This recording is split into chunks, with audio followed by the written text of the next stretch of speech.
Okey, salam sejahtera Malaysia, denyut nadi suara rakyat bergema di channel ini. Okey, tuan-tuan dan puan-puan yang dihormati sekalian, petang ini petang Ahad, so kita santai-santai di rumah yang cantik nih. Okey, masih ingat lagi saya tentang kunut nazilah.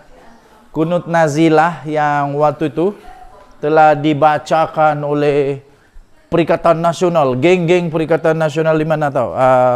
Di Dewan Rakyat. Sampai pada waktu itu memang jadi kes, jadi bahan-bahan troll lah, bahan-bahan troll seluruh dunia. Kenapa perlu untuk baca kunut nazilah? Sampai mufti-mufti pun memberikan pendapat lah tentang kunut nazilah yang dibacakan itu. Okey, so tuan-tuan dan puan yang dihormati sekalian, kemudian saya dapatlah satu komen daripada viewer menyatakan apa tahu? Pas kena makan kunut nazilah sendiri. Pas kena makan dengan doa kunut nazilah sendiri. Itulah. Komen tu kata janganlah suka-suka baca benda doa-doa yang begitu sebab nanti termakan diri sendiri. Buktinya sekarang PAS dengan Bersatu memang susah, dalam keadaan yang susah. Yang didoakan supaya apa? Dapat ditimpakan bala. Ya, tersendiri pula terkena. Sekarang ni PAS dengan Bersatu memang dalam masalah besar betul. Sebab kalau PAS tidak boleh terima bahawa calon Perdana Menteri mereka nanti adalah bukan Muhyiddin Yassin, Bersatu pun tidak boleh terima kalau bukan Muhyiddin Yassin.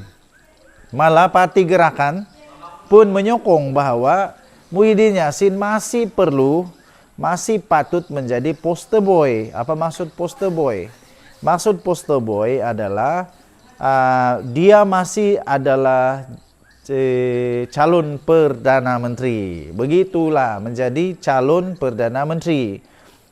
Jadi kalau itu tidak terjadi, memang mau tidak mau akan bubar jugalah Perikatan Nasional ini. Jadilah Muafakat Nasional 2.0. Kesian sungguh. Jadi pada hemat saya perlu bertobatlah cepat-cepat. Bertobat cepat-cepat daripada buat benda-benda yang tidak sepatutnya. Nanti terjilat ludah sendiri, terkena diri sendiri, sumpah makan diri, lagi susah. Kita ingat juga ada manusia-manusia yang buat sampai buat sumpah laknat lah. Akhirnya masuk penjara juga.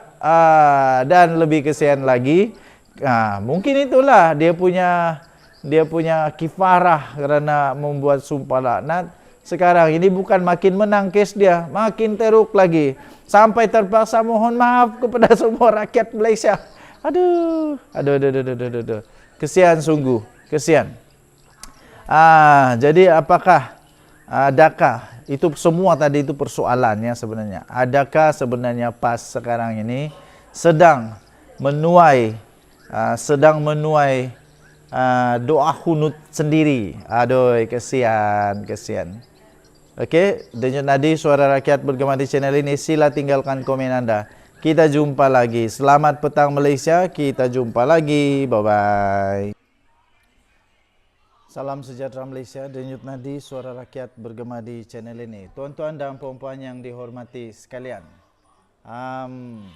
perkara persoalan tentang siapakah TYT Sabah yang bakal menggantikan Tun Juhar Mahiruddin semakin menjadi pertanyaan serius. Okey.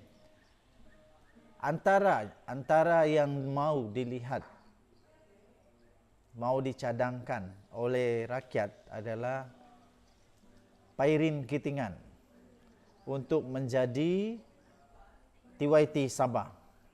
Rupa-rupanya baru saya terbaca satu artikel, rupa-rupanya Pairin Kitingan, Huguan Sio pada waktu itu, pernah dicadangkan untuk jadi TYT.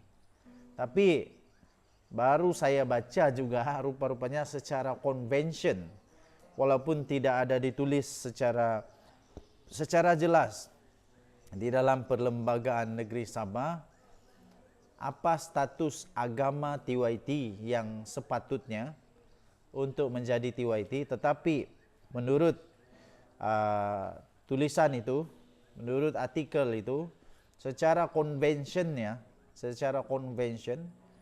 TYT Negeri Sabah sewajarnya adalah daripada yang beragama Islam. Begitulah.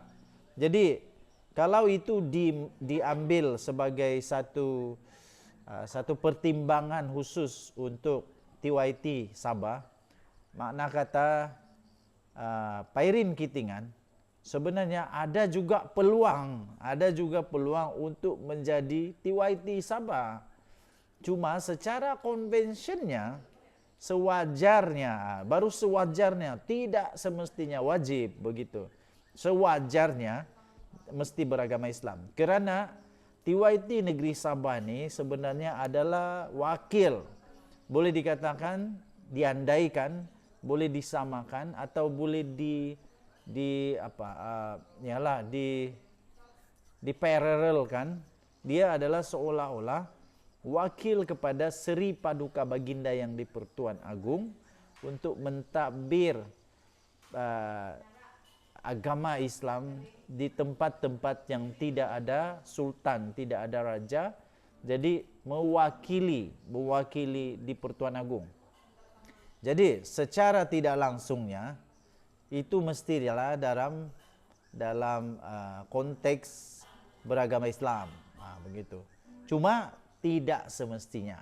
Tapi kita menghormati convention ini, kita menghormati keputusan secara convention ini, yaitu perlulah beragama Islam. Jadi apapun, Pairin masih berpeluang, tapi secara conventionnya lebih baik yang beragama Islam lah, begitu. Oke, jadi adakah Pairin akan menjadi TYT? Pada pendapat saya mungkin tidak, kecuali ada perubahan-perubahan yang kita tidak sangka-sangka lah. Contohnya perubahan-perubahan, ya apa-apa perubahan lah yang kita tidak sangka-sangka. Oke, jadi persoalannya, adakah rakyat Sabah mau supaya Pairin jadi TYT? Dengan syarat adalah perubahan-perubahan yang perlu untuk melihat Pairin menjadi TYT. Begitu. Tapi sebenarnya bagi saya, kalau memang sudah secara konvensionnya perlu yang beragama Islam, mau bikin apa pening-pening kepala lagi. Pilih sajalah mereka yang betul-betul layak, betul-betul ada capacity untuk mau jadi TYT Sabah. Apa pendapat anda? Sila tinggalkan komen anda. Denyut Nadi Suara Rakyat bergema di channel ini. Jangan lupa tekan butang subscribe, like dan share. Malaysia kita punya, cintai Malaysia aku. Kita jaga kita. Kita jumpa lagi. Bye-bye.